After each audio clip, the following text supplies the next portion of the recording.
The presentation should be about 40-45 minutes, as I say, with time for questions at the end. And the date of recording, what are we today? We're the 5th of December 2023. Just useful to have that there to date stamp and make sure all the information is current as at that date.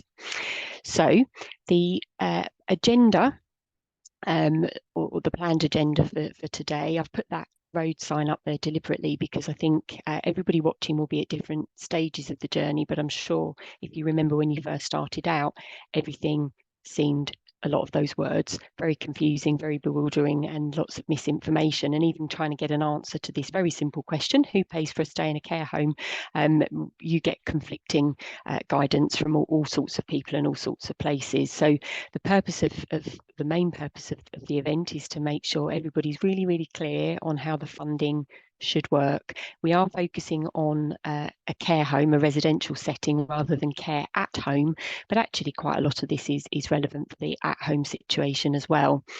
We'll look at whether there've been some changes or due to be some changes to the system. I think there's some out-of-date information on the internet. I think we've seen some headlines that have led us to believe certain things are happening that maybe haven't happened yet. So we'll get some clarity around all of that. We'll then just spend a short period of time looking at the situation with the family home and whether that does have to be sold to pay for a stay in a care home. And then really in closing, if we conclude that there's not really a huge amount of support, we'll look at how somebody or how a family can actually take action, legal action themselves, to protect capital and prevent money running out. So they're the key agenda points. I hope that sits with what you're trying to find out. Throughout the presentation, you'll see our website address there, eldercaregroup.co.uk, and at the end I'll make sure you've got a telephone number and an email as well, although Fiona can put you in touch with us, no problem, because of course this is a generic presentation and I appreciate that everybody watching will have their own very specific set of circumstances. So it may be that this gives a good overview, but then you want to delve into how it actually works for your specific situation. That's something that we can obviously pick up subsequently, perhaps on a one-to-one. So just before I start to address those agenda points, let me just formally introduce myself. The company that I set up, it's actually my business, Eldercare Group. We are a firm of independent financial advisors, IFAs, and we've all been accredited by the Society of Later Life Advisors. That's your sort of minimum standard really for anybody giving advice in this area. However, unlike pretty much all of our other SOLLA peers, we specialise purely in solutions for care fees funding. So whilst we, as I say, are IFAs, and that means we've got qualifications to talk about pensions, mortgages, protection, those are areas of financial services that we haven't talked about personally for about 20 years. All I've been talking about in my day job for the last 20 odd years is how to pay for care, how the care funding system works, what choices people have. So I think when you specialise to that degree, that makes you pretty knowledgeable, and we wouldn't deem to give advice around pensions, even though we've got those qualifications.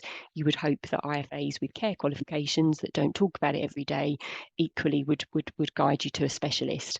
So as I say, the company is mine. It was set up 2007 in its current format, purely because, like many businesses in this space, you sort of have personal experience and you find something's a bit broken, you try and fix it. So from my perspective, when my grandparents moved into care, we got absolutely no advice that was helpful at all around the funding. Now, I'm not blaming anybody for that. This really is an area where you don't know what you don't know. So we hadn't a clue that there was advice that could have helped us, so we didn't seek it out. We didn't ask anybody to make that referral or to guide us or signpost us somewhere, because we didn't know there was anything worth going and seeking and advice that would have helped. I only found out much later on that there were some really useful things my family would have benefited from knowing about, and I'm going to make sure I share all that with you today so that you're not in the same position that we were when it was too late.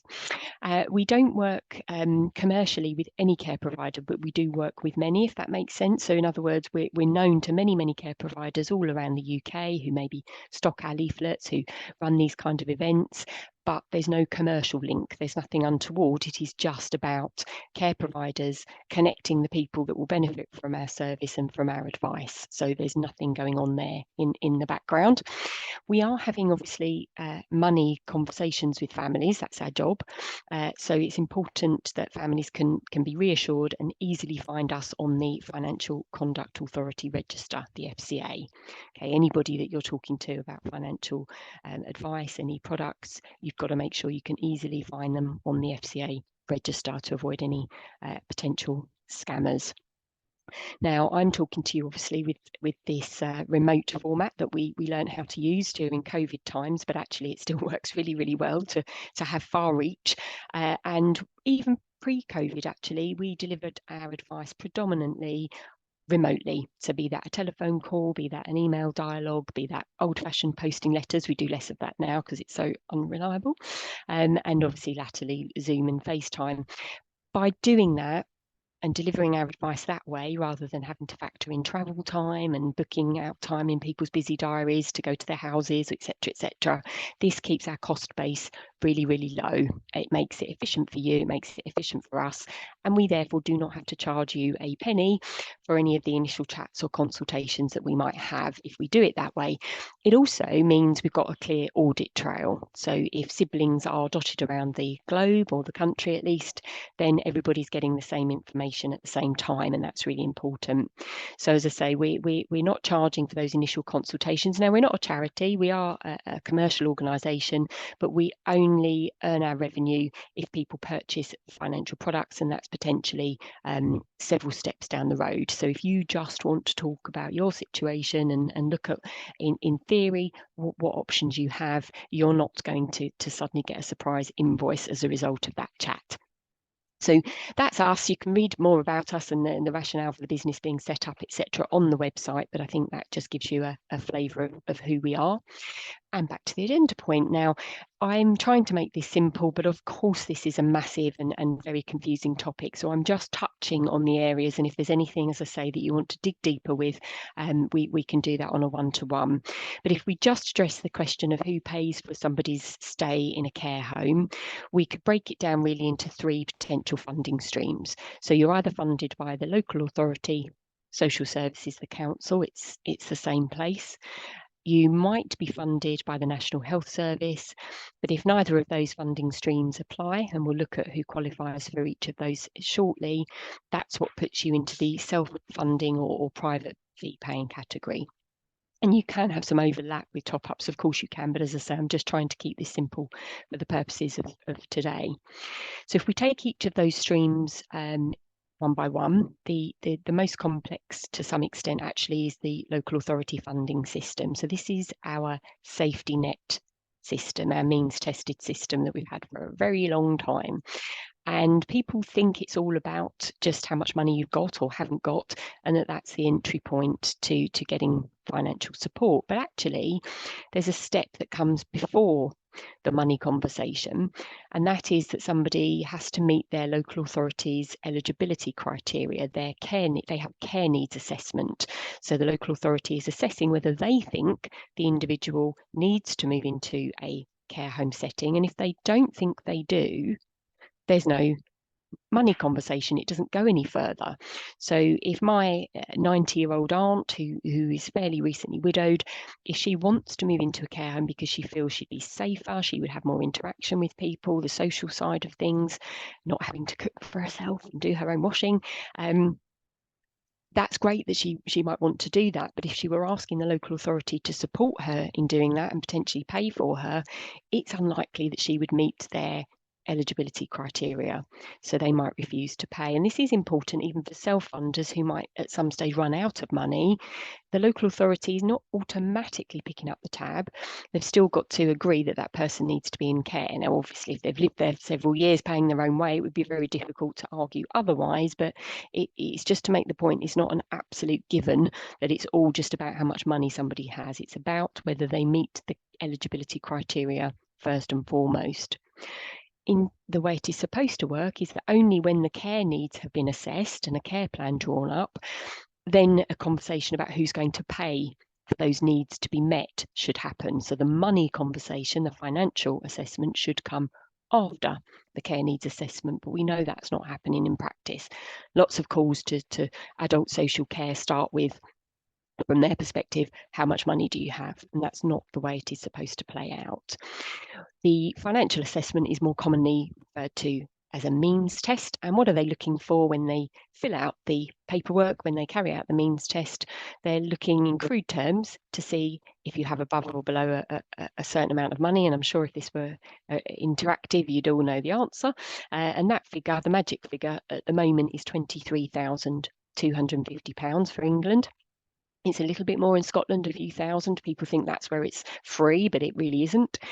And as far as the capital limit's concerned, it's at its most generous in Wales, where it's £50,000 with no lower threshold. We also have a lower threshold of 14,250, and you sort of have to still pay a bit from your savings when you've got between those two amounts. This has not changed. This 23,250 has not changed in, I think, 9, possibly even 10 years. So given the current rate of inflation that we have, that's really going backwards quite dramatically. It's really not worth a great deal at all, is it? And there was talk of this capital limit increasing. In fact, it was supposed to increase to £100,000 a mere 6 weeks ago in October of this year. However, that has not happened yet. It is still on the cards for October 2025, but I have a sneaking suspicion as we get nearer, they may not increase it. I mean, quadrupling is generous, isn't it? And that will benefit lots of people, which means the flip is it costs the state a lot. So I don't know that will happen. So that's where we sit at the moment, that the entry point for means tested support, provided you meet the eligibility criteria, is still 23,250, but as I say, per person, so you can double those for a couple. So what actually counts as capital? Well, I could be flippant and say pretty much everything, and it is pretty much everything, but there are 3 exceptions that I just wanted to quickly draw your attention to. Again, you may already know this, but for the benefit of those just starting this journey, it's important to understand that the individual is assessed. So if we are talking about a couple where only one of them is going into a residential care setting, it is only their capital that can be assessed, so 100% of the capital that they own and half of anything that is jointly owned. So if a couple has got joint savings, it is probably a good idea to separate that out. Don't mess with the percentages. So you can't sort of take 90% of it out and put it into the account for the spouse staying at home. Keep the percentages as 50-50, but crystallize it so it's perfectly obvious who owns what. Okay, because if you keep it all in the joint account, trust me, it's financially disadvantageous. There's an Age UK fact sheet that explains how we do this and why, but that's definitely something to do. So 100% of your own capital, 50% of anything jointly owned, that's what's got to be declared. The property, however, is an exception to that if we are talking about a couple scenario. So if there is a spouse remaining at home, the home cannot be included in the means test. Not now, not retrospectively. Lots of people think it's excluded while they live there, but then the council will come back and claim the money. That's simply not the case. It is an invisible property. It does not exist ever for the period of time that the spouse stays living there, or indeed a relative over the age of 60 who lives there. But that does have to be a genuine situation where they've lived there for a while, not that they've just moved in as mum or dad moved out into the care home. If the spouse who's living at home subsequently goes into a care home, then from that date, the property forms part of both their means tests. If the spouse who's staying at home predeceases the one in care, then from the date of death, it will form part of the means test for the person in care. So that person in care could have been being state funded, because the house was disregarded, their partner dies, then the house becomes assessable, then they have to start paying for their own care. But that's really important. People seem to panic about this property and think that it's exposed somehow. It absolutely is not. And the other exception, which is less common but still does affect lots and lots of people, typically if they've taken advice from an IFA over the years, perhaps if they had a lump sum to invest from their pension or from some other source, they may have taken advice that led to them putting that money into an investment bond that included life assurance, and that's the important bit, including life assurance, because if it is a bond that includes life assurance, for some bizarre reason, that is a disregarded asset too. Now, again, if you piled all your money into one of these the day before you went into care, the local authority would call that deliberate deprivation, that lovely term that they use and are using more frequently. But if you have one of these bonds that you've had for years for all legitimate reasons to try and beat the rates of return that you'd otherwise get in the bank, then don't rush to cash it in. You can choose to cash it in, but the local authority can't automatically include it. So they're the main exceptions. Pretty much everything else, by which I mean holiday homes, a second property that might be rented out, shares in a business, national savings, premium bonds, stocks and shares, ISAs, cash under the bed, all of that would be expected to be declared and included in a person's means test. And just to make it worse, it's not just about the capital. So again, I've spoken to people over the years who perhaps, house is excluded, their partner lives there, they don't really have much in the way of savings of their own. So they're expecting local authority funding.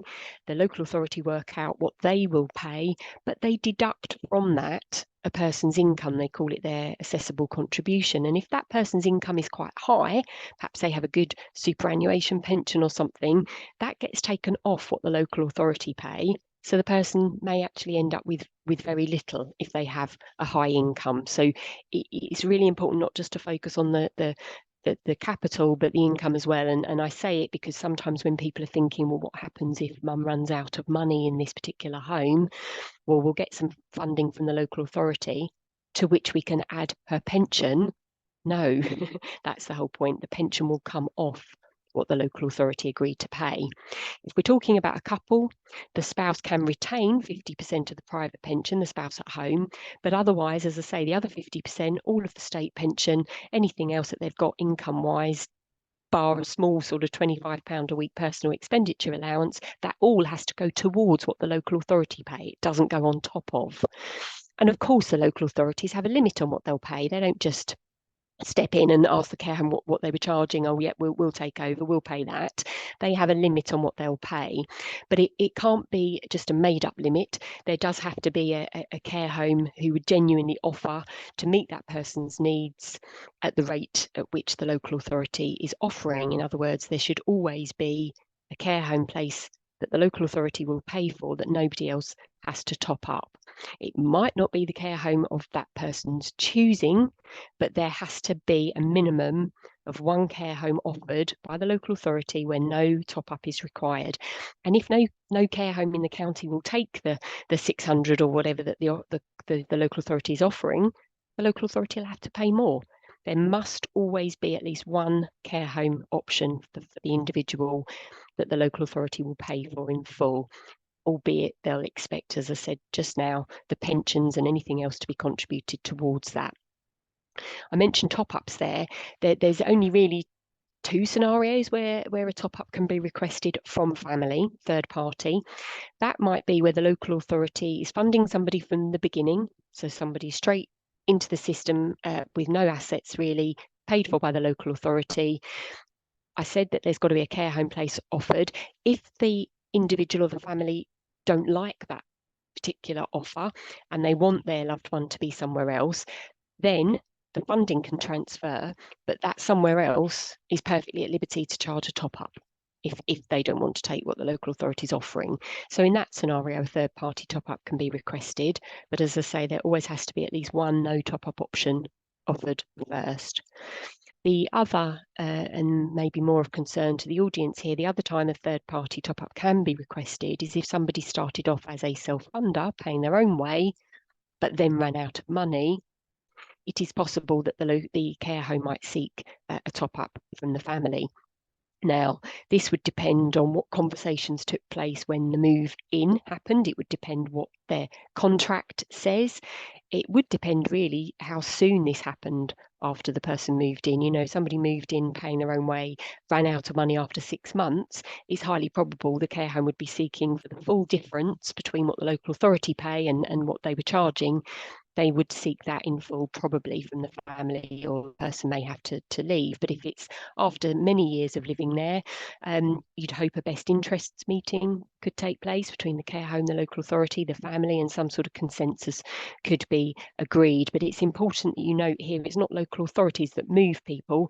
Local authorities just restrict what they offer to pay for people, and it's then down to the care home and the family to discuss whether that funding is acceptable or not. But hopefully these conversations are happening before you're even, you know, signing a contract. You've got to understand what the position is. So that's the main times that a top up can be requested. So whistle stop, hope that makes sense. That's our safety net system, our means tested system. It's been around for years and years and years. Very minimal changes to it, although talk of increasing the entry point. Let's wait and see if that happens. Now, what you may have heard about, read about, maybe even thought has happened is a new system, a lifetime cap on care costs, I think is how it was headlined. And that was never going to replace the system that I've just outlined, but it was going to come in parallel. And you will notice I am currently using the past tense because it was supposed to happen and come into play in October of this year, October 2023. And indeed, I gather from lots of care homes that we're speaking to, families think it has happened. It has not happened. It has been postponed until October 2025. And I've deliberately left the question mark there because I honestly believe it may never happen. I say that because we should have had a care cap brought in 2016. It was announced in legislation, the Care Act of 2014. Everything was written, everything was meant to happen, and they delayed it, and then they cancelled it altogether. And all their reasons for doing so look very much like the reasons still exist. So it's a resource issue, it's a funding issue, so on and so forth. So I'm not 100% convinced it will ever happen. If it does, at the moment, it's marked for nearly 2 years away. It certainly hasn't happened as yet. So please be really, really clear on that. More importantly, I want you to be clear on how, if it does happen, it's going to work and what the limitations are, because I think you might be quite shocked. Certainly, if you just look at the headline, it's not how the headline reads. So what we do know is that if it happens in October 2025, it will not be retrospective. So anything that has been spent on care so far and up to that date won't count. It will just be almost like a clock starting, a meter reading starting in October 25. And as I said, this is not replacing the system that I've just outlined. That is still going to be there to support people when their capital does drop low. This is in addition to, and it did make for very confusing reading, because there'll be some people who will never need that means tested safety net system, so they're really going to be keen to see how the care cap benefits them. There'll be lots of people who, well before they reach the care cap, will be supported by our means tested system, so they won't really care. And then there'll be loads and loads of people who'll be confused about whether they're ever going to benefit from this, whether they are ever going to benefit from the means tested system, and in truth may have some overlap. So it's a super confusing system, not going to be retrospective. The monetary amount, the lifetime cap, was set at £86,000. Whether that goes up by the time we get to October 2025 because of inflation, let's see. But if you read the headline, 86,000 cap on care costs, to me, when I saw that, that just meant if I was spending £1,000 a week on care in my care home, then I reach the cap after 86 weeks. 86 times £1,000 a week. I reach the cap after 86 weeks, and then I don't have to pay anymore. Woohoo, great. That's kind of how it read. And we know that there's people who have diligently put their £86,000 to one side, expecting that they can earmark that for care costs and they'll be fine. That's just not how it's going to play out, because only personal care costs count at a rate set by the local authority, not the rate that they're actually paying, not the actual cost of care. And I'm going to go through you a quick maths example to show this in practice. Not only that, so we're capped at what the local authority would pay for somebody, not what somebody's actually paying. But they've also said that a certain amount of what you're paying is not for care, it's for hotel and for food, accommodation, daily living costs. Now, the good news is they have just set that as a fixed amount wherever you are in the country. So care homes don't have to go through and itemise the bill and work out what's for care and what's for accommodation. They have simply said £200 a week of what you spend is deemed to be daily living costs. That won't count towards the cap. Fine. So let's see how that plays out mathematically. And this is the point at which you should remember it is being recorded. So you can go back over this till it makes some sort of sense. So it's an example, but the figures I have used have come from a well-recognised national company that does surveys of rates, and I am using national averages. So for a self-funder, the national average, if somebody's choosing their own care home, the average that they're paying is about £1,300 a week. If the local authority were paying for that same person with those same care needs, they would generally, as an average, only offer to pay about £600 a week. Of course, this varies between authority and different parts of the country, etc. But just bear with. So my mum's chosen a care home, as is her right. She's paying £1,300 a week. It's lovely. But the local authority, we know, if they stepped in and took over, would only pay £600 a week. So what that means is when the care cap account is opened, and this is just an account sitting on a computer, is monitoring the spend, you would think that if I could evidence invoices for £1,300 a week, that's what should clock up on the computer, but it isn't. It's going to be the local authority rate, if they were paying for mum £600 a week, minus the £200 hotel costs. So even though we've got invoices showing that we're paying £1,300, only £400 a week is going to clock up on the computer. Now, that isn't clear at all from the headlines. So what that means in real terms is from the date that the clock starts ticking, in this example, we're saying October 2025, it's going to take just over 4 years for the care cap to be reached. Now, there's a very good chance by October 2029 that the money's run out and we're over on the means tested system anyway. Back to my point, how beneficial is this for most people? So it wouldn't appear anything like the headlines, especially when you then work out that, assuming that the capital hasn't run out and there is still over 23,000 of cash in the estate, the individual has actually spent about 280,000. Now, some of this will have come from pension, of course, but that's not the point. It's how much have they spent? They have not spent £86,000 on their care. They have spent nearly £280,000 on their care.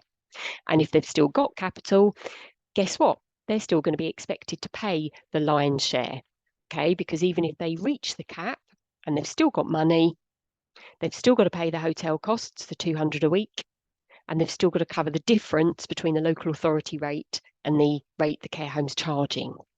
In other words, they've still got to pay most of it. All that's going to happen is the £400 a week that was clocking up on the computer, they'll get that as cash. I'm sure they'll be very grateful. I've reached the cap, I get £400 a week, thanks very much.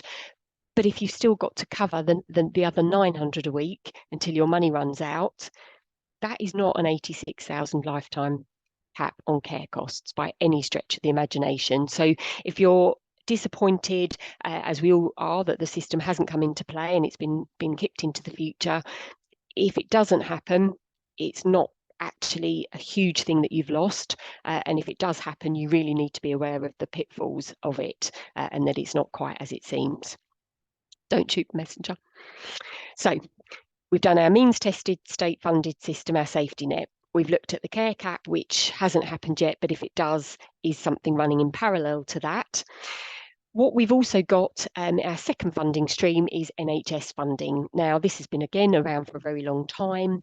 It's almost a whole webinar event in itself, not that it would be me that would be hosting it, because I'm not an NHS funding expert. All I want to do for the purposes of this webinar is just to highlight it and say that as an individual, if you switch over from having your care needs being more of a sort of social care situation or personal care where you do need help with washing or dressing or food preparation, maybe some support getting out of bed, mobility, etc. Those are all personal care needs. If your primary need becomes healthcare, i.e. the sort of conditions that you're treated for in hospital, well, you don't pay for it in hospital. So there are certain situations where you don't have to pay for it in a care home either, and the NHS will pay for you. NHS continuing healthcare. I am sure you will have got the gist that it's very difficult to get to qualify for, and maybe that's purely a budgetary thing.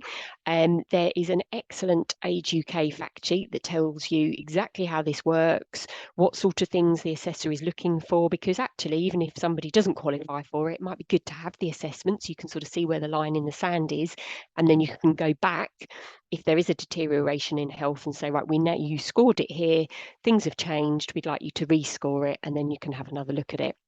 So NHS support is not means tested, it's purely around your healthcare needs, and to get the full funding, typically they use words like complex, unpredictable, unstable. So you could be really, really poorly, but if it's stable and they know what they're dealing with every day, you may still not qualify. There's a level underneath NHS continuing healthcare called funded nursing care, where they will just pay a contribution direct to the care home if you need a bit of nursing support. So this is, as I say, so we can send you extra information about this, but I just literally wanted to put it out there. It might not be something that's relevant at this stage of the journey, but it could be something that's qualified for a little later on. And that leaves you with that third funding stream, the self-funders, those that have too much money to get state support and are not poorly enough from a healthcare perspective to get NHS support. So they're the ones that have to pay for it themselves. And about the only good news I've got is that self-funders can still claim or make a claim, if you've not heard about it, claim attendance allowance. So this is a non-means tested tax-free benefit. Again, we can send you a really good fact sheet about it, and even a YouTube video on how to complete the form. It's something that some people get while they're at home, and they think it stops when they move into care. Not if they're self-funding. They could potentially even go from that lower rate to the higher rate. So the lower rate is for people who just need somebody to help them and attend to them during the day. The higher rate is if they need some sort of attendance during the night time as well. I believe that figure is going up by about 6.5% in April. So every little counts. But as I say, if you've not heard about it, we can give you the details as to how to go about claiming that. The other state support, and the only other state support really for self-funders, revolves around the property. So again, I appreciate this won't necessarily apply to everybody, but it does apply to lots and lots of people. And in particular, I'm talking about people that own a property, move into care, leaving it empty. So this is not where we've got a spouse in there, because that would of course be disregarded. And their other money is less than 23,250. So it's quite a niche category. House, savings under the threshold, and the house is not disregarded. Well, it actually should be temporarily disregarded once somebody moves into care on a permanent basis. And that is something called the 12-week property disregard. And there is so much confusion around this. Some families don't get told about it. Some families get told they have to pay the money back that the local authority fund them for the 12 weeks. That's not true. Some families are told that they have to go to a particular care home in order to get this. Again, not true. We've even heard that people were told that self-funders couldn't get this, and it's like, well, if self-funders can't get this, who can? Because a local authority person, a funded individual, wouldn't have a house. So it's obviously only for self-funders. Anyway, it's a bit mad out there. So the 12-week property disregard, to be clear, somebody who is moving into care on a permanent basis, who does meet the local authority's criteria for care. So if the care needs criteria is not met, you won't get this, but otherwise you do. The savings have to be under the threshold, and then the property value is ignored for 12 weeks. You get paid for 12 weeks as if you were state funded. So it will be a limited amount, and you have to contribute your pension towards that. But for most people, they may end up getting 200, 300, 400 even a week for 12 weeks. Don't have to pay it back. Why wouldn't you? It just helps the money eke out a little longer. And the idea of this 12-week disregard period was to give those self-funders in that category, or their attorneys, their legal representatives, time to think about what to do. Because I said right at the beginning, do you have to sell your house to pay for care? Well, potentially not. What about if it was in an area that commanded good rent? We don't, the property market is funny at the moment. Some people are selling quickly, some people are taking an age. Property prices are going up in some areas, not in others. So actually renting the property out and getting some income from it in that context could work for some people. So it's an option to put on the table. Now, if you're a step or two ahead, what you might be thinking is, yeah, but even with the rent, once we've taken off tax and agent fees, even with the net rent plus the pensions plus the attendance allowance, we still haven't got enough to pay the fees. We are going to have to sell. Well, are you? Could we raise some money elsewhere? Could we perhaps borrow some money so that you could keep the house and then pay it back later? Well, again, lots of families think equity release at this point. And what I would say about equity release, it's not for everybody, and that's not for me to judge, but you can't get an equity release mortgage when the owner has moved out, which is what we're talking about in this scenario. We're talking about the owner has moved into a care home. You can't then go to a lender and ask to borrow money against the property. It needs to be owner occupied. There's some quite sort of tight rules around equity release. So that isn't really an option for people, but the local authority could lend money. And again, it's really important that they don't rush to offer this as their first option. They need to give the person the 12-week disregard money first. But at the end of the 12 weeks, if the property isn't sold or the family decide they don't want to sell it long term, you can borrow money under a deferred payment agreement or a deferred loan. So that could be suitable, maybe just for solving a cash flow problem. So it could be that actually you're not going to rent it out, but you know it's going to take more than 12 weeks to sell it. So you might enter into a deferred loan for a 6-month period or a 12-month period. Or, as I say, you might discuss it with the family and think getting a tenant in is a good idea, but you want to borrow money from the council to make that possible. So all local authorities should have a deferred payment scheme and information and fact sheets about it to offer their citizens. They can turn you down if you do already have a mortgage on the property. So it does need to be an unencumbered property, and it does have to have usually about 2.5 years worth of equity to cover the loan in there. So low value properties, they may say no. And structurally, of course, it needs to be sound. But otherwise, they've got to give you a very good reason why they might say no. And they can charge interest, but it's lower than the high street lenders would charge. And you're only paying interest for the time that you borrow it and on the amount that you've borrowed. So if you're only doing it for 6 months or a year, the interest will be fairly low. You do need to meet the eligibility criteria. So back to that original point that I started with, if you don't meet the council's care needs criteria, they're not going to help out anyway. And you've got to have money under the 23,250 to qualify. You have to use your own money until that point.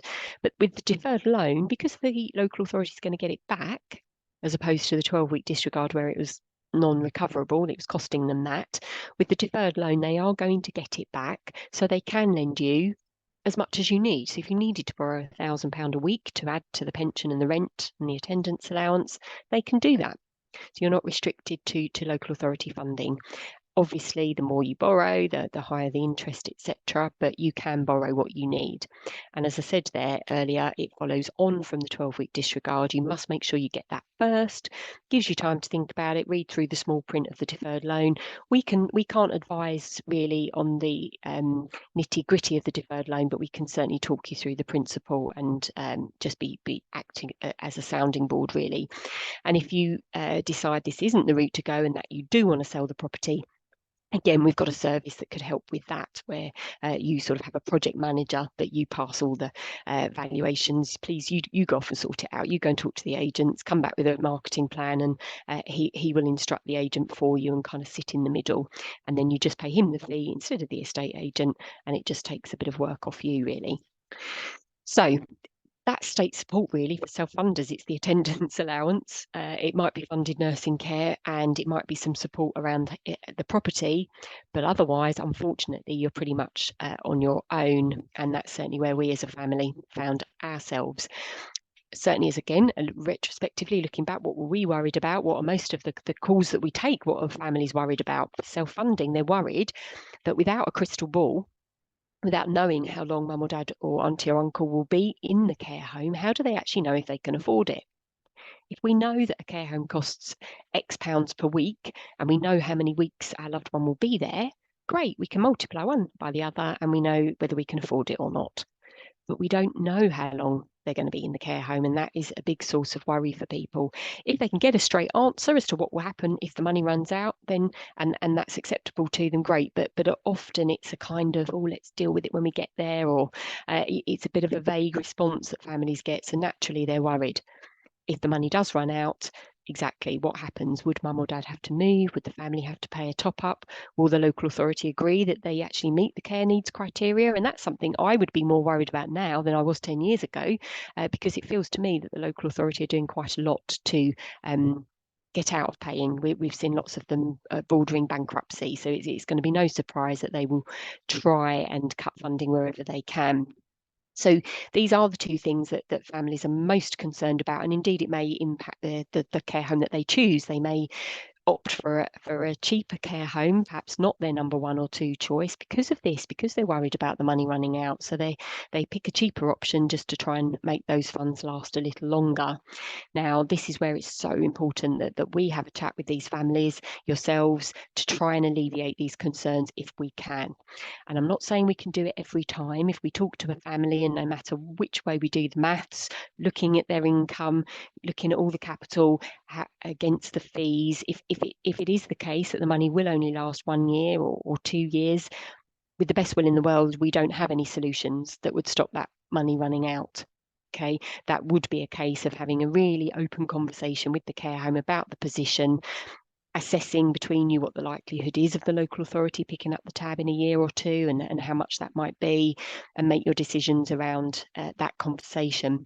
But for families where the money might otherwise last, let's say upwards of 3 years, maybe, depending on their age, there is a solution that could work. And I'm, again, not saying it's for everybody, and that would be for the family to decide, but this is a solution that we didn't get told about. And even now, some 20 years on, 85% of the self-funding families that we take calls from, or who visited our website or picked up a leaflet in a care home, they didn't know about this either. That's a shocking statistic for a financial product that only self-funders paying care fees at home or in a care home. It's a product that only they are eligible for. Nobody else who's not in a care home or not paying for care, they don't need or can't have one of these. The people that can have them and that could benefit from them, most of them don't know about it. However, you'll no longer be in that 85% in about 5 minutes, because I'm going to tell you what on earth I'm talking about.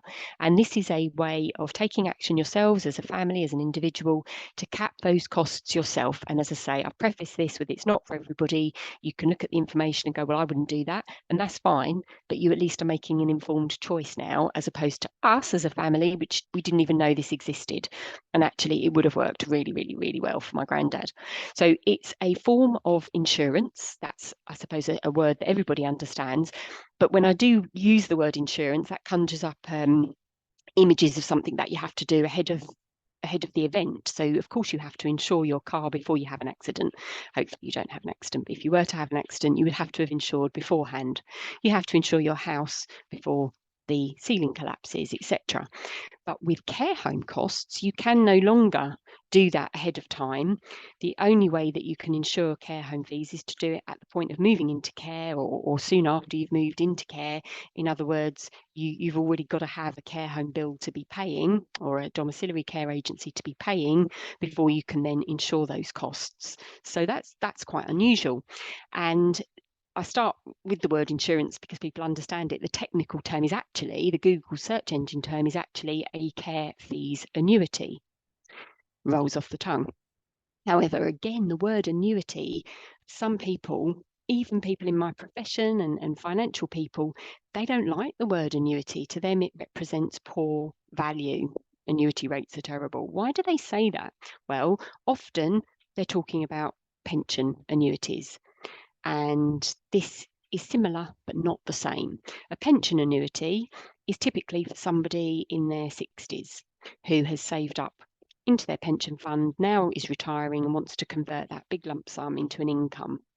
And it does look like a big lump sum, and then when it converts to an income, it doesn't look that big anymore.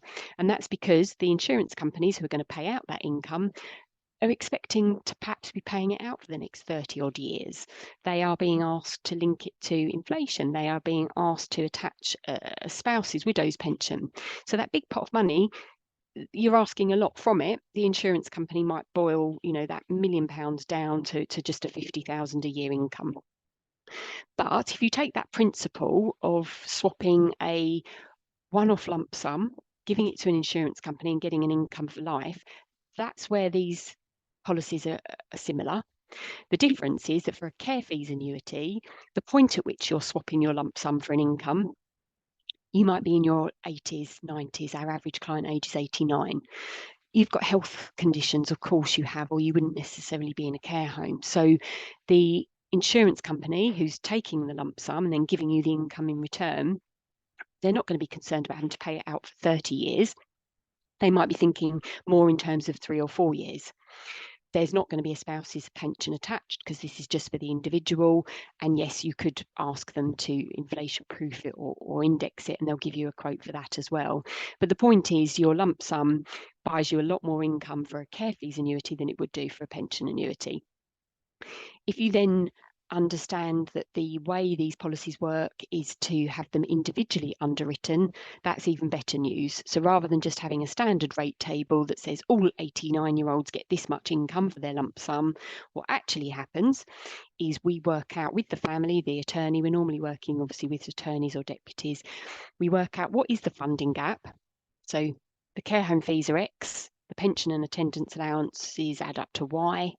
One minus the other, that's what we're looking to insure. That's the amount that we want to come from the annuity. So we go to the insurance companies and ask them, how much would you charge as a one-off lump sum to pay that amount of income for this person? So they won't give us a figure then and there.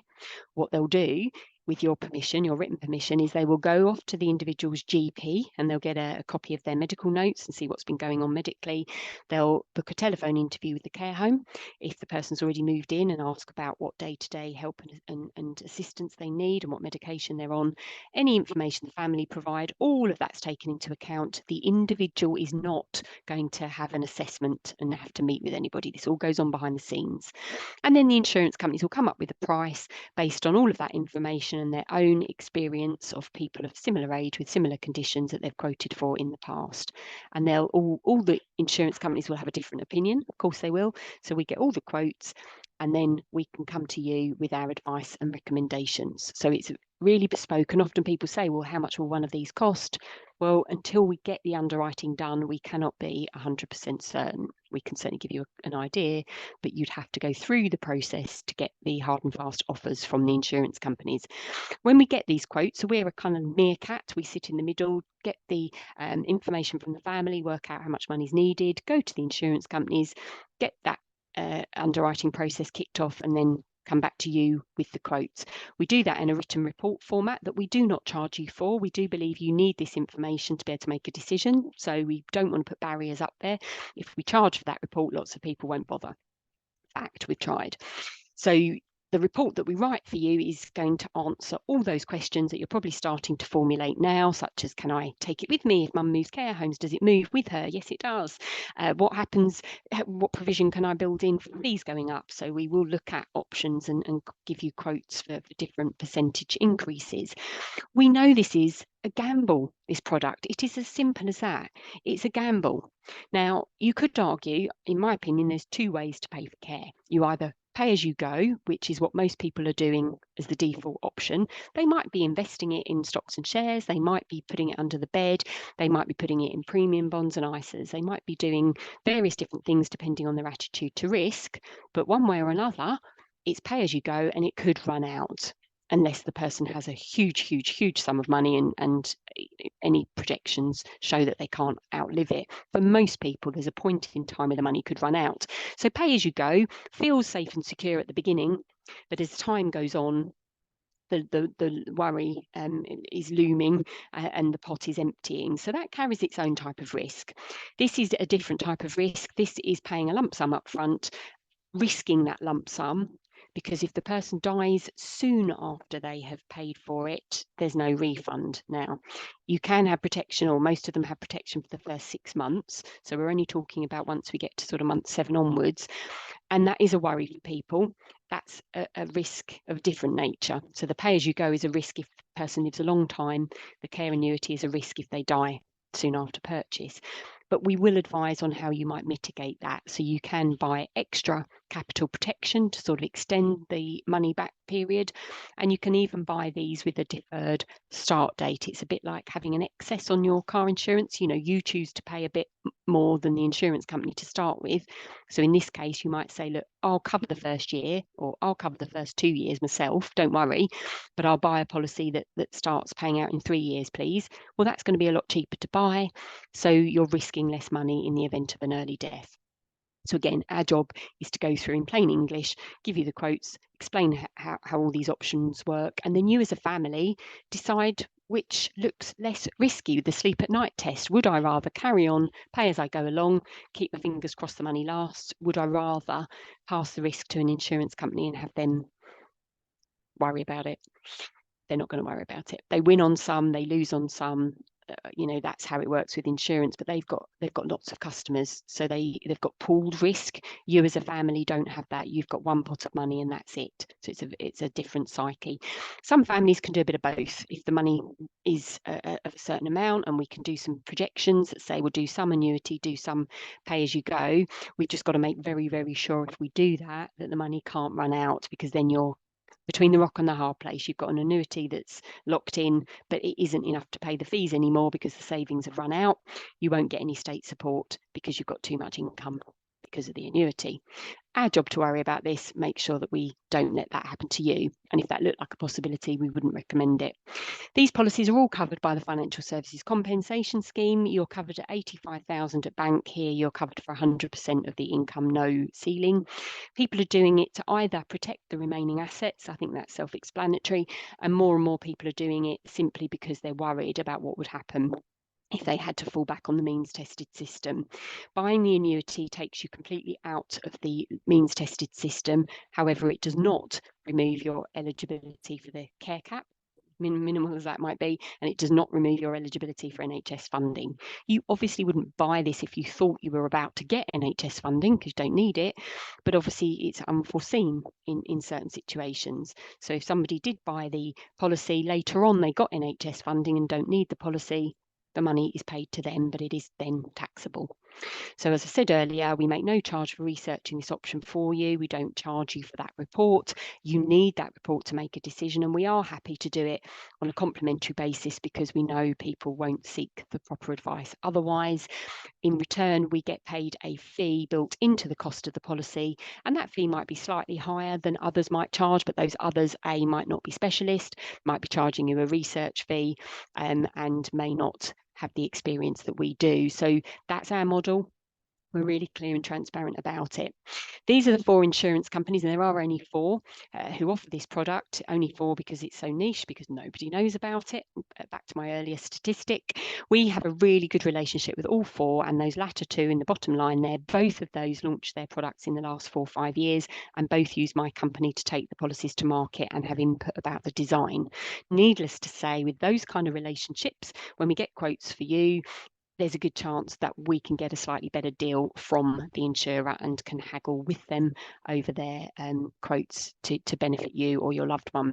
So the key here is, if you decide that that product is something that you want to research or have a look at, please only instruct one broker firm, one company, to do the research for you, because otherwise we're duplicating. Okay, if you ask me to get quotes and you ask somebody else to get quotes, we're filling in the same form, we're going to those same 4 insurance companies. It's just a duplication, nobody benefits. So do your research and your due diligence about who you would feel comfortable getting advice from. Do that first, then instruct them. Okay, so you want to make sure that at the very minimum they're SOLLA accredited, which we certainly are, that you can easily find them on the FCA register. You will be able to find us. And I think most importantly, get some independent client reviews. Okay, so you can see what people in your situation made of the service, what they thought. We collect ours on Trustpilot because that's independently verified, rather than me just putting, testimonials on my own website.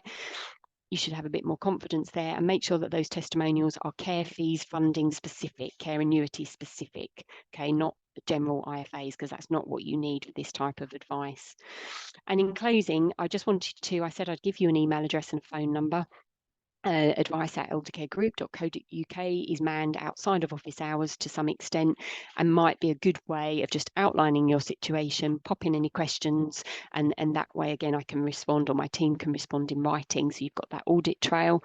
Or you can call our free phone number, office hours, and as I say, it's not me that you have to talk to. The rest of my team are as knowledgeable, or you may find quite a lot of what you want to know about on the website. This particular page I landed on the request a care fee annuity quote button, because it's exactly that. It gives you a rough idea of what one of these policies might cost. And I stress rough idea, because no underwriting will have been done. This will just be based on quotes that we've obtained from other people of the same age. To get a definitive quote for you to make a decision, you do need to go through the underwriting process, which we can, as I say, just send a pack by email. That's not a problem, but you might just want that feel of a price before you do that. So that area there might be quite useful for you. If your relative's under the age of 80, the data is not good enough to give a ballpark figure. We could probably have a chat over the phone and give you an indication, but the data is not reliable enough. So you can have one of these policies if you're under 80. You just can't get an indicative quote from our website if that's the case. So I think I've gone over time a little bit today, but hopefully it's covered all the points that you came with. So we should now be a little bit clearer on who pays for a stay in a care home, whether that cap has come into play or not, which currently is not, and have a better idea of how it might work if it happens, to be aware of NHS funding, and most importantly now to be aware that as a self-funder you do have options to stop the money running out, worth investigating potentially. And we can certainly guide you through that process if it is something that you want to investigate. And otherwise, that's me done. So the recording